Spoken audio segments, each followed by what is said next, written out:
তার দলের 11 জন টিকিট পেয়েছে এমন, তারা কেউ আন্ডার অ্যাডজুডিকেশন, কেউ হয়তো ডিলিট হবো এই জায়গায় নাকি দাঁড়িয়ে আছে, চিঠি দিয়ে তাদের নামগুলো তোলার কথা বলছে। শুনলাম 5 মিনিটের মধ্যে নাকি তাদের নাম উঠে গেল। কিন্তু অভিষেক বাবুর পিসিমণিকে যেই ভোটাররা ভোট দিয়ে মুখ্যমন্ত্রী করলো, তাদের কথা একবারের জন্য ভাবলো না। আজকেও বলছি, একটা ভোটার ডিলিট কেন, যদি 1000 ভোটার ডিলিট হয়, সেই ভোটারদেরকে ফিরিয়ে নিয়ে এসে ভোটার লিস্টে নাম তোলার জন্য যা আইনি সহায়তা লাগবে নওশাদ সিদ্দিকী দেবে, কোনো ভোটারের 1 টাকা খরচ হবে না। কিন্তু যোগাযোগটা তো করতে হবে। মমতা ব্যানার্জি কি বলছেন, কি বলেছিলেন? আমার লাশের ওপর দিয়ে SIR হবে। আমি তার দীর্ঘায়ু কামনা করি, তার শারীরিক সুস্থতা কামনা করি, কিন্তু আমি জানতে চাইছি তিনি এখন জীবিত আছেন তো? এই মামলাটা কিন্তু ভাঙড়ের বিধায়ক নওশাদ সিদ্দিকী করেছে। Case number 68,938/2025। মমতা ব্যানার্জি কোন কেস করেছে তার কেস নম্বরটা একবার চেয়ে দেখে নিতে পারে। আছে কি বলতে পারবো না, যদিও থাকে আমি চ্যালেঞ্জ করছি 2025 সালে তিনি কেস করেননি। শেষের দিকে নাটক করার জন্য একটা কেস করতে হয়, তাই হয়তো করেছে। কাজ কি হবে? আমাদের আইএসএফে যারা নেতৃত্বরা আছে, বেশি কিছু এখন লাগবে না, আপনার নাম আর ফোন নাম্বারটা দিয়ে দিন, যে আপনার নামেই, আপনার ফোন নাম্বারেই, আপনার বুথ নাম্বারেই, আপনার ভোটার লিস্ট থেকে আপনি বৈধ ভোটার, আপনার নামটা ডিলিট করে দিয়েছে। আমাদের পক্ষ থেকে আপনার কাছে পৌঁছানো হবে। আমাদের পক্ষ থেকে উকিল থাকবে, আপনাদের কোন কাগজে কি কি কাগজ লাগবে সব ডকুমেন্টস আছে আপনাদের কাছে, আপনারা আতঙ্কিত হবেন না, সব ডকুমেন্টস আছে। শেষ ডকুমেন্টসের কথা বলবো আমি, রাগ করবেন না তো? আমি আবার দাদুর কবর দেখালে অনেকের গা জ্বলে যায়। আমি আজকেও বলছি, শেষ ডকুমেন্টস হচ্ছে আপনার দাদুর কবর। আচ্ছা, এখানে যারা মুসলিম সমাজের মানুষ আছেন, আপনার দাদুকে যেখানে কবরস্থ করেছেন তার দলিলটা আছে না নাই বলুন? এই ভাগাড়ে দিয়েছেন নাকি? তাহলে আওয়াজ নেই কেন গলায়? ভাগাড়ে গিয়ে পুঁতে দিয়ে এসেছেন আপনার দাদুকে, তাহলে গলায় আওয়াজ নেই কেন? আপনার দাদুকে যে কবরস্থানে কবরস্থ করেছেন তার দলিল আছে না নাই বলুন? ওই দলিলটা কবেকারের জানেন? 1930 সালের দলিল, 1925 সালের দলিল, 1900 সালের দলিল, 1855 সালের দলিল আছে ভাঙড়ের মানুষের কাছে।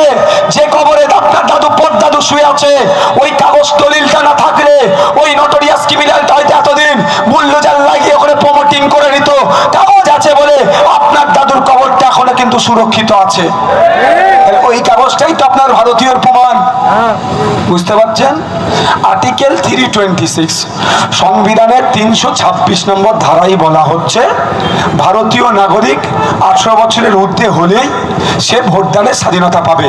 ঠিক আছে, একটু মাথায় ঢুকিয়ে নেন, রকেট সায়েন্স লাগবে না এর জন্য, ছোট্ট করে বুঝে নেন। আপনি ভারতীয়, 18 বছরের ঊর্ধ্বে আপনার বয়স, আপনি ভোট দিতে পারবেন। এই ভোট দেওয়ার জন্য নির্বাচন কমিশন তৈরি হয়েছে। আপনার নাম তুলবে, মারা গিয়েছে নাম বাদ দিয়ে দাও।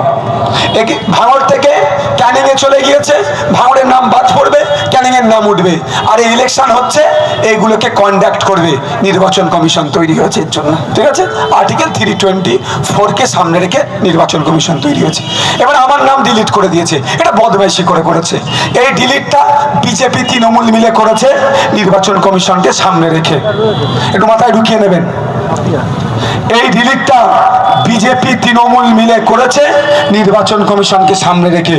দেখুন, এই নির্বাচনের মামলা কিন্তু সুপ্রিম কোর্টে গেছে। আমি যদি ভুল বলি, সুপ্রিম কোর্ট থেকে কিন্তু আমার নামে ফাইন এসে যেতে পারে, বুঝতে পারছেন? দাদা, আমি যদি ভুল বলি, ভুল না করেও আমি যদি প্রায় 20টা মামলা খাই, যদি ভুল করি কি হবে বুঝতে পেরেছেন? কিন্তু আমি জোর গলায় বলছি, লজিক্যাল ডিসক্রিপেন্সি। 12টা রাজ্যে SIR হলো একসাথে, কোন রাজ্যে শুনতে পেয়েছেন? পশ্চিমবাংলা হলে কেন? মমতা ব্যানার্জির জন্য আপনাদেরকে লজিক্যাল ডিসক্রিপেন্সির আন্ডারে পড়তে হলো এবং লাইনে দাঁড়াতে হলো। লজিক্যাল ডিসক্রিপেন্সি না থাকলেই আন্ডার অ্যাডজুডিকেশন আসতো না, আন্ডার অ্যাডজুডিকেশন না থাকলে ডিলিটের প্রশ্নই আসতো না। তাহলে সাফ হয়ে দংশেছে কে বলুন? এই মমতা ব্যানার্জি, একটু মাথায় রাখবেন। কেন? এইটা দেখিয়ে ভোট পার করবে। ও চুরি, দুর্নীতি, নোংরামি সব বন্ধ হয়ে যাবে। আমি আজ থেকে 2 মাস আগে বলেছিলাম, এই ইলেকশনের মূল ইস্যু হবে SIR। হয়েছে কি হয়নি বলুন? মমতা ব্যানার্জি কি বলছে, কি বলেছিলেন? আমার লাশের ওপর দিয়ে SIR হবে। আমি তার দীর্ঘায়ু কামনা করি, তার শারীরিক সুস্থতা কামনা করি। কিন্তু আমি জানতে চাইছি তিনি এখন জীবিত আছেন তো? অভিষেক বাবু বলেছিলেন একজনের নাম কাটা গেলে 1 লক্ষ লোক নিয়ে দিল্লির নির্বাচন কমিশনের অফিসকে ঘেরাও করব। কিন্তু ঘেরাও তো দূরের কথা, তার দলের 11 জন টিকিট পেয়েছে এমন, তারা কেউ আন্ডার অ্যাডজুডিকেশন, কেউ হয়তো ডিলিট হব এই জায়গায় নাকি দাঁড়িয়ে আছে। চিঠি দিয়ে তাদের নামগুলো তোলার কথা বলছে, শুনলাম 5 মিনিটের মধ্যে নাকি তাদের নাম উঠে গেল। কিন্তু অভিষেক বাবুর পিসিমণিকে যেই ভোটাররা ভোট দিয়ে মুখ্যমন্ত্রী করলো, তাদের কথা একবারের জন্য ভাবলো না। যখন সাপ্লিমেন্টারি লিস্ট পাবলিশ হয়েছিল, তারপরে তৃণমূল কংগ্রেস তার দলের কে প্রার্থী হবে সেই নিয়ে ব্যস্ত ছিল।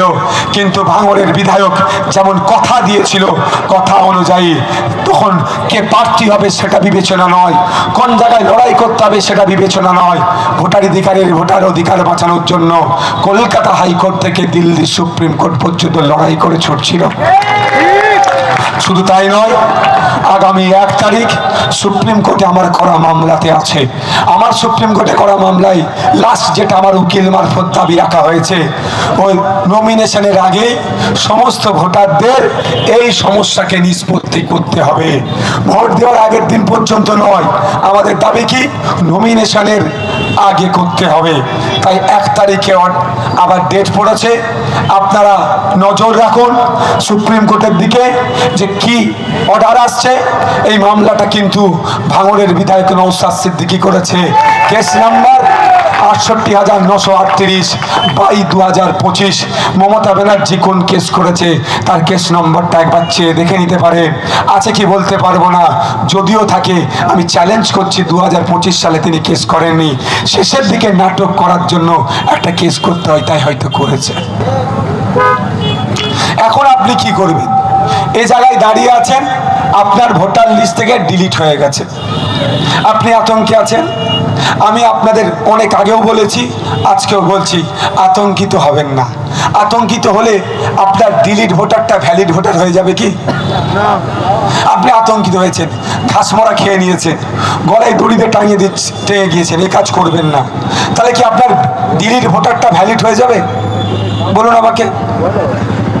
হবে না কোনো দিনের জন্য। আতঙ্ক মুক্ত হয়ে এই রোগের বিরুদ্ধে লড়াই করতে হবে।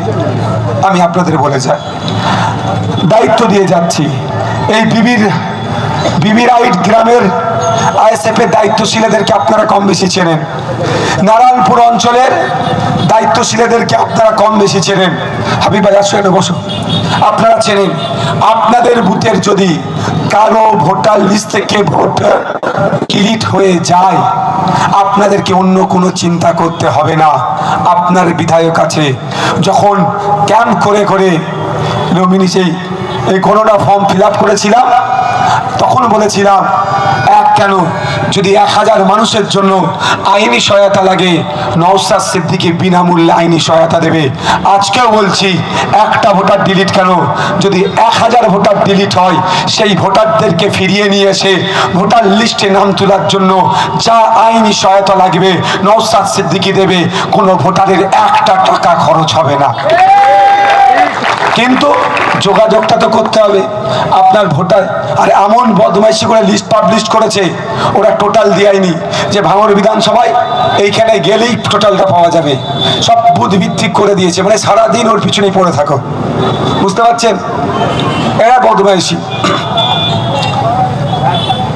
আপনাদের তাহলে কাজ কি হবে?